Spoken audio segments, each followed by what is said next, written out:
Good morning. My name is Jeremy Jurgens. I'm Managing Director at the World Economic Forum, and I'd like to thank all the journalists that are joining us here for this session this morning. With us today, we have Julie Sweet from the CEO and Chair at Accenture, Jürgen Stock, Secretary General, Interpol, Nikesh Arora, Chairman and CEO of Palo Alto Networks, and Edi Rama, Prime Minister of Albania. Thank you. So we're here today to share the findings of the World Economic Forum's Global Security Outlook Report 2023. This is a result of research in collaboration with the forum's communities and our partner Accenture, in which we've interviewed and sought input from over 300 executives globally. There's a few headlines that are worth sharing and pointing out that emerged from this research. First, it's around geopolitics. The most striking finding that we found is that 93% of cyber leaders and 86% of cyber business leaders believe that the geopolitical instability makes a catastrophic cyber event likely in the next 2 years. This far exceeds anything that we've seen in previous surveys. Now, the concern goes beyond politically motivated cyber attacks, and I'm sure Prime Minister Rama will be able to give us more information on that later on and how these can be dealt with. And we see with the increasing digitalization in the world, this as well increases the interconnections that we have across various services. It also makes it more difficult to find the experts that we need to address the cyber challenges that are in front of us. As well, cyber attacks can spread unpredictably. We saw this in the case of the Viasat attack that was done on Ukraine, which was initially intended to shut down communication services for the Ukrainian military, but as well closed off parts of electricity production across Europe. So the unintended consequences there. And the geopolitical fragmentation that we're seeing globally makes collaboration across borders and responses much more difficult in the case of a cyber event. Now, there are as well some positive developments, and I'd like to highlight two specifically. First is around investment.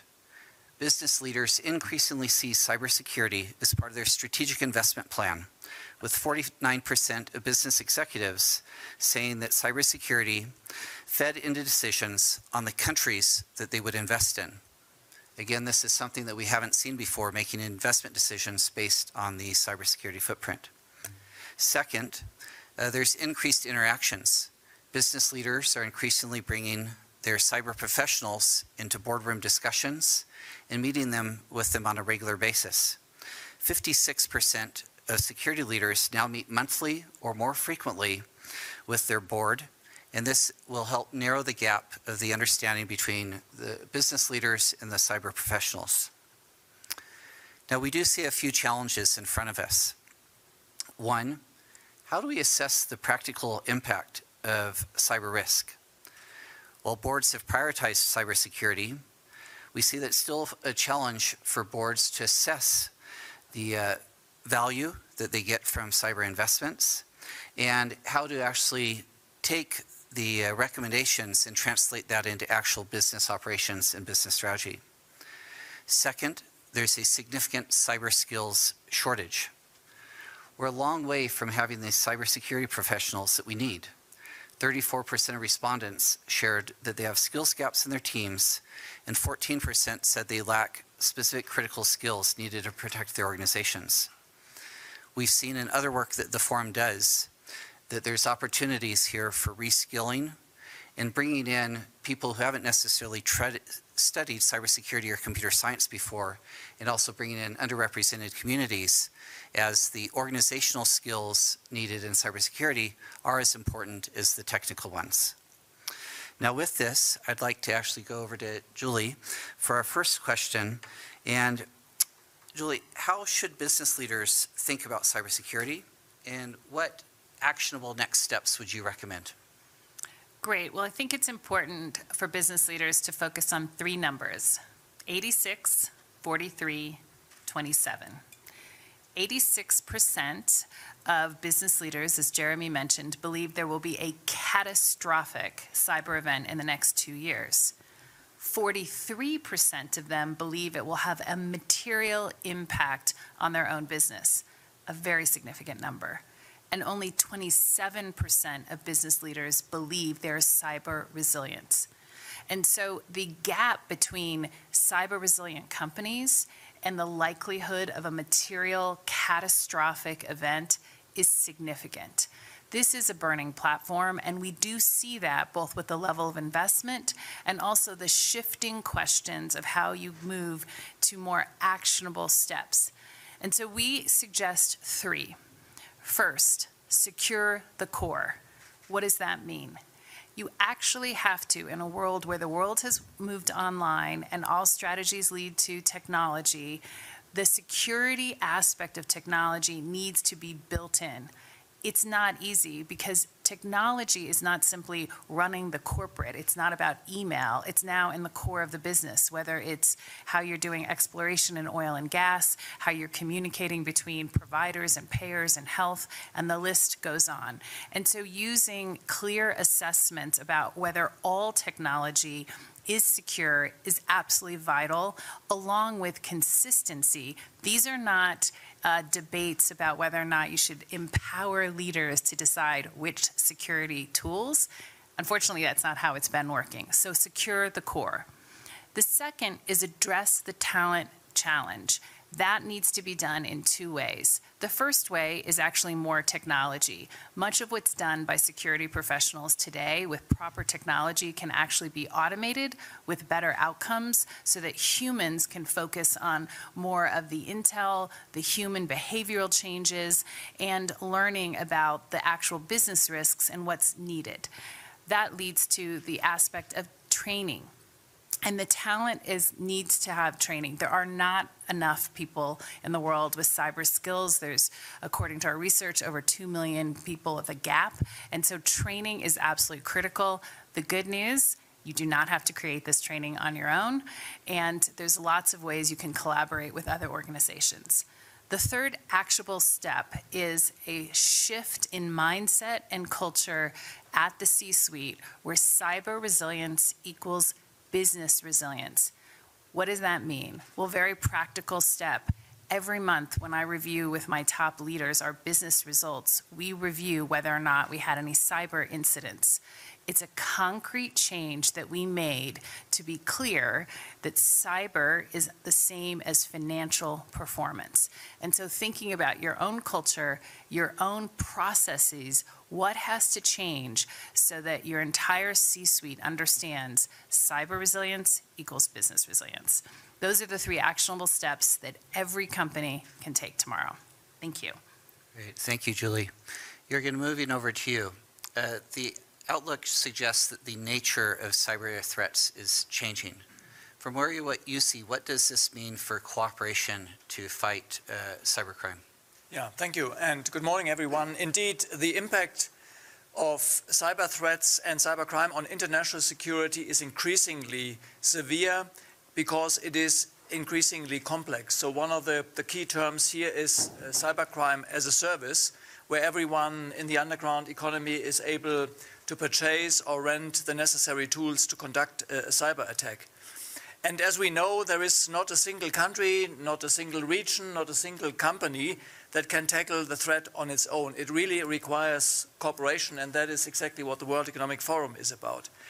This is a global threat, not a surprise. It calls for a global response, and it calls for enhanced and coordinated action. We are, in law enforcement, in ourselves, we are dealing with the problem of fragmentation because there are so many actors, which on the one hand is positive. On the other hand, it not only leads to duplication, but it also risks that relevant information in connecting the dots and identifying criminal networks who are exploiting IT systems are not being dismantled, and we are not able to provide, as Interpol, investigative leads to our member countries' police service. A recent survey conducted by Interpol last year has shown that cybercrime remains a top priority all around the world in all Interpol regions, and we are bringing 195 member countries together. and it's definitely also a top priority for Interpol. The complexity of cybercrime is compounded, and just to illustrate one or two of the problems, by the silence of victims. So we know too often victims remain silent for a number of reasons, including a reluctance to reveal a vulnerability and negatively perhaps affect the reputation, perhaps, for instance, of a company. So either you are private citizens or you are a company, you are considering various elements whether you should report to the police or not. There is perhaps a lack of a clear anonymized reporting mechanism for victims to alert their service providers or law enforcement. And we can only take action if we are provided with the necessary information, which in today's world, of course, regularly sits within the private sector.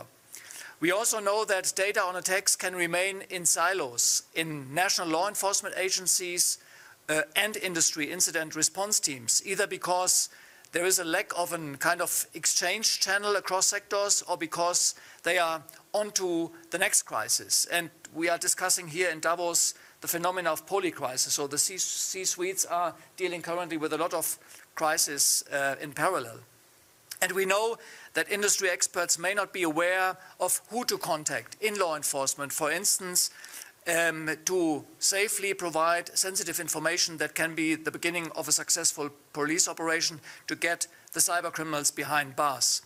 There's also a sense that cybercrime and cyber-enabled crime is too complex and that the chance of getting any investigative results is too low. Hence, sharing data is sometimes seen as pointless. I think a lot of success story we are having, also based on the cooperation here with the Center for Cybersecurity, our close collaboration with the private sector has been indicating we can be successful if we are provided with the necessary information. So a case in point was the recent Interpol coordinated operation which mobilized law enforcement in 14 countries, which illustrates the dimension of cyber operations across 4 continents in a targeted strike against a group that is called Black X and related West African organized crime groups, currently here in the media, also in Switzerland. The operation resulted in 75 arrests, a further 70 suspects identified, and more than 1 million euros intercepted in bank accounts through our anti-money laundering rapid response protocol, and that illustrates the link between cybercrime and financial crime and money laundering. In fact, in 2022 alone, Interpol helped our member countries intercept nearly 200 million euros in criminal proceeds. That's on the one hand a success. On the other hand, if we see the huge profits that cyber criminals are making, it must be an encouragement for all of us, including the private sector, politicians, law enforcement, to do much more. The key to winning the battle against cybercrime, if I may phrase it like this, is of course to work together, to make it a priority across the geopolitical fault lines and with stronger platforms that encourage public-private sector cooperation, like the platform that the World Economic is providing and connecting with Interpol that represents global law enforcement.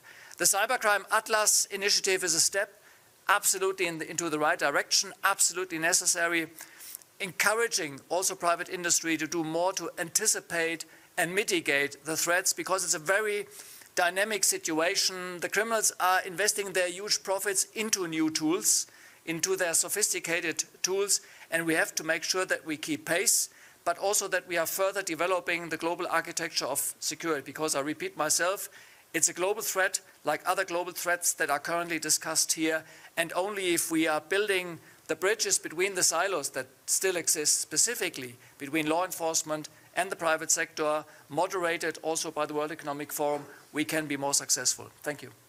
Thank you, Jürgen. Nikesh, we saw in the report the rise in awareness of the risks here, and also the comments from Jürgen, the financial implications of this. And there's this tendency for CISOs to always ask for more investment. So how should leaders think about assessing their investments and getting the most return from the cyber investments they make? Well, thank you, Jeremy, and thank you for having me, everyone. Look, the report is encouraging. It's encouraging because we have accumulated a lot of cyber debt over the last few decades where we have underinvested in cybersecurity because we honestly never expected all of our technology and systems to be interconnected around the world. As Julie highlighted, everything is connected pretty much. It is the technology is the core of your business. And we have not invested in cyber because the returns, to your point, have not been understandable and the threat has not been as visible as it has been recently. So it's encouraging to see in the report that C-level executives, board members, senior leaders are aware that there's a problem. The sort of part we have to work on collectively is nobody seems comfortable that they have it under control. And I don't think this cyber debt that has been created goes away in a short period of time. I don't think the reliance on technology is going to go down anytime soon. I expect more businesses will spend more time, effort, energy, and make technology a core of their enterprise. I think towards that end, it's important to both understand the business risk and treat it in a way like you treat every other risk, is what is my ability to recover from that risk and how secure do I feel? Which highlights some of the things which Julie highlighted again, which says, go back and invest in your core technology. Make sure that you understand that every part of your business is secure.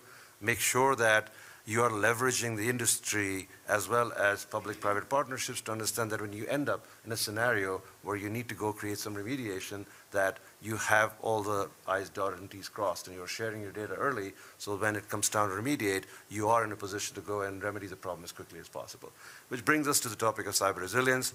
I think, as Jürgen highlighted, most organizations are reluctant to highlight when something has happened because of possibly more business interruption threat, because there are more bad actors will come flock to you if you highlight too early that you have vulnerability.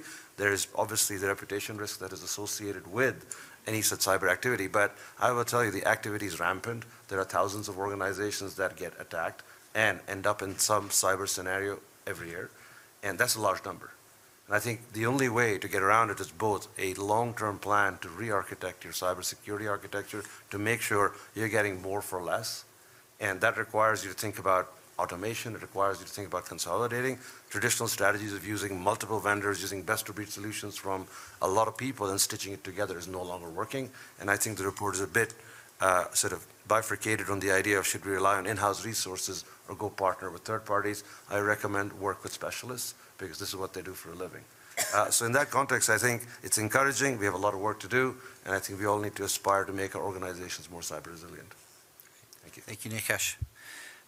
Prime Minister Rama, we see this expectation for a catastrophic cyber event from over 90% of leaders in the cyber sector. Albania was directly at the center of a cyber storm, if we may. What lessons can we take away from that experience, particularly for political leaders? Thank you for having me here, and I'll try to be helpful. First of all, because of the event you mentioned, we're obliged to start and learn more about it. And one of the facts I learned is that if cybercrime would be a state, would be the third global economy after US and China. In 2015, the overall measure of its power was 3 trillion. In 2025, this is forecasted to 10.5 trillion. So if we think back in terms of one virus, COVID-19, that created such a disruption and needed so much interaction and so much common efforts. Let's imagine an exponential multitude of viruses that mutate every day exponentially while not threatening our body, but the bodies we live in, our organizations, our countries, our systems, then, you know, it could be just apocalypse. And it's about viruses that can not only block our way of living, but can control it and can deviate it. So can use our systems, like God forbid our air transport systems, to hit us back. And imagine if there is a cyber attack on our air transport systems that turn a huge number of airplanes that are flying in bombs. So what we learned is that this is something that it's absolutely naive to think that every country, being poor, being powerful or being not, being rich or being not, can tackle in its own. Because what we are seeing in our daily struggle, we are under attack since last summer from Iran, and it would be complicated for the audience to explain why, but we are under attack, and we have coalesced with few other friendly countries that have the same, the same threat coming from the same source, and that are more developed than us in terms of cyber defense. Weapons, if I can use this word, but because they are real weapons at the end, so logs and codes that are used to attack us represent for our allies novelties. So it's also a way to learn what new weapons are being used in daily basis and to prepare against them. And I can't imagine how the world, I mean the institutional world, the organized world, being in public sector or in private sector, can survive it without a large coalition. So what we learned from the traditional crime in Europe is that traditional crime has created a much more functioning EU than the States, because they are very much interconnected. They don't have never-ending summits and meetings, and they don't have vetoes to stop them from doing anything. In the meantime, that the EU itself has to struggle to create convergences and to create cohesion in common action. We saw it during pandemic. At the end, there is also another thing. For the public sector, this is really challenging. On one hand, because it's a matter of resources. So imagine Albania with its GDP, with its development, that has made an exponential step to turn from a country that was very much based on paper and on bureaucracies and on bribes, in a country that is today 95% of service online, which is the bless of technology for not developed countries to make jumps that otherwise you would need decades. But at the same time is the curse of technology, because you are totally exposed. And now we are exposed vis-a-vis a power like Iran that, come on, it's not something we can match in terms of finance, in terms of ruthlessness, in terms of anti-democratic behavior and so on, to now have to invest much more. So for the governments to invest in what will happen is one thing, but to invest in what should not happen is another thing, because at the end we have to get elected, okay?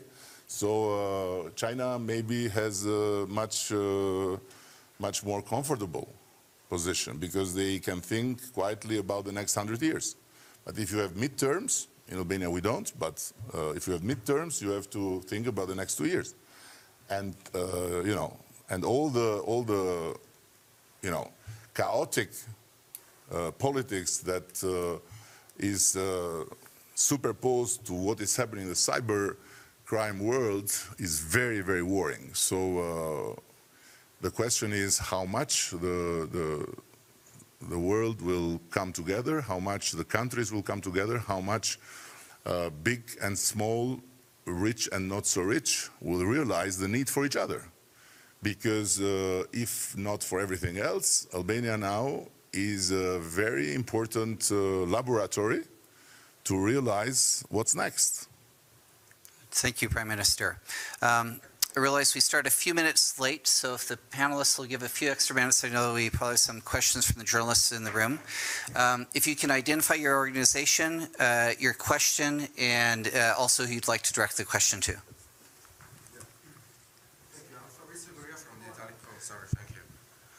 Thank you all. I'm Fabrizio Goria from the Italian daily La Stampa, and I have a question for Mr. Stock.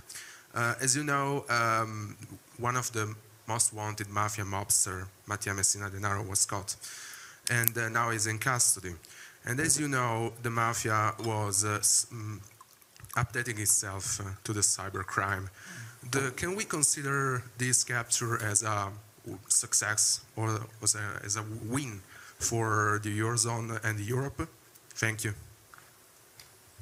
Yeah, very briefly, it's definitely a great success after having been for, I think, 30 years on the run. We get insights now on how intensive investigations have been. Definitely a success. We are very grateful to the Italian government. They are supporting a project within Interpol that is called ICANN, that is targeting 'Ndrangheta primarily. And we know this is an example for a very dynamic group that is using every risk that we are discussing here in the context of risk as an opportunity for criminal activity to become richer.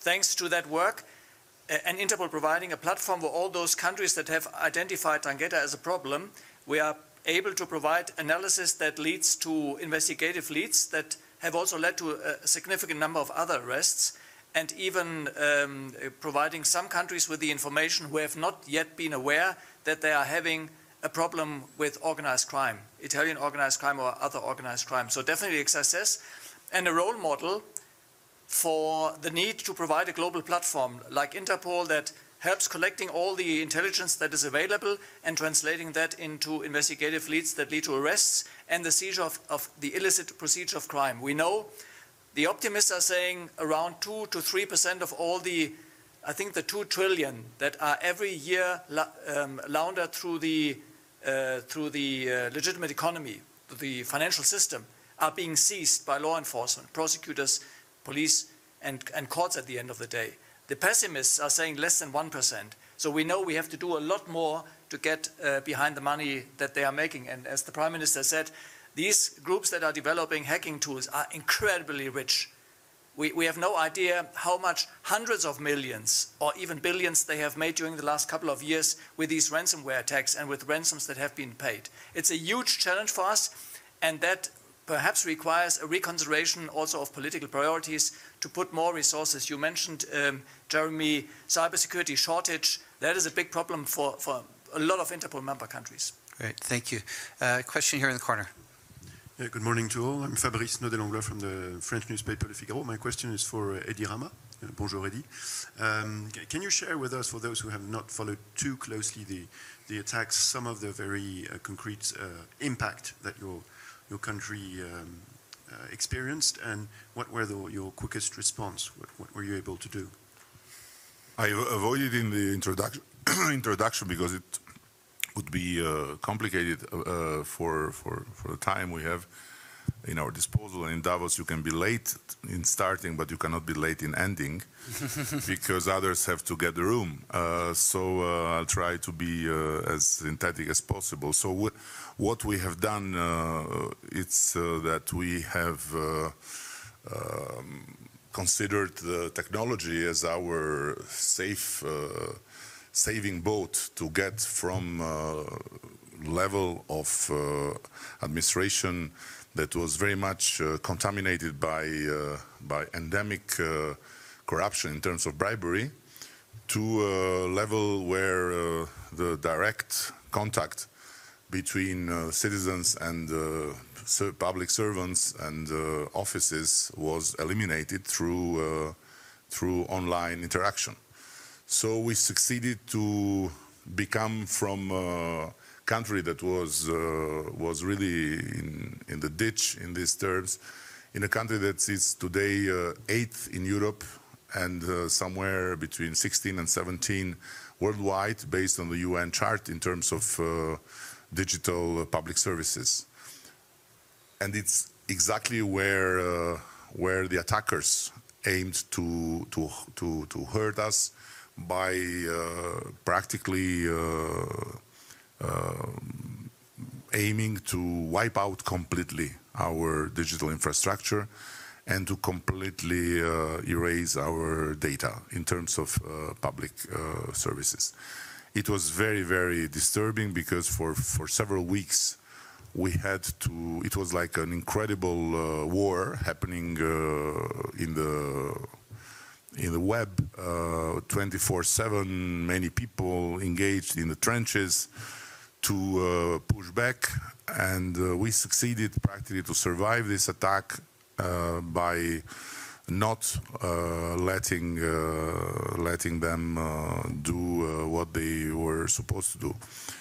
And then through a very, very thorough forensic that we did together with Microsoft threat intelligence team and red team of FBI and several others, we arrived in the conclusion that it was absolutely clear that behind this attack was a state, and namely Iran. So we attributed it to Iran based on facts, not just on. And what is the other side of the scary, scary presence in our lives of cybercrime is that it's not like entering in your house. It's not like breaking your house that you have the door broken or you have the window broken and they enter. They can be in your house and you don't know they are in your house. So it's penetrations and in the same time is like ticking bombs, programming the day and the moment that the bomb will blow. Until then, you may not be aware at all that you are sleeping on a bomb. And what we are doing today, as I said, with our two other friendly countries, is exactly that. And we are detecting, thanks to also their much higher expertise, we are detecting exactly what are the movements in the dark that otherwise no one would be aware of. And we are very much preoccupied to raise the awareness on the private sector about the danger, and to make the private sector enter in cooperation and in interaction with the government, also in terms of contributions. So it's not at all an easy exercise, but it's the new world. So I hope the prophetic sentence of Michel Rocard will not prove itself to be true in the long run. When he, before dying, he said, "I'm very I feel blessed that I lived in the time internet was born, and I feel blessed that I'm leaving this world before internet will destroy it." Good. Thank you, Prime Minister. I'm going to actually also, the Prime Minister mentioned the need to stay on a schedule here. We are in Switzerland. After all, if you have questions, further questions, I recommend to see if any of the panelists are available following the session here. I'd like to thank our collaborators for their support, both Accenture for the work directly on the report, Palo Alto Networks for the broader support of the Center for Cybersecurity at the World Economic Forum, our partnership with Interpol, and also the Prime Minister for his participation in sharing the experience here today. I welcome everyone to go more depth. The report will now be available online, and thank you for joining us here today.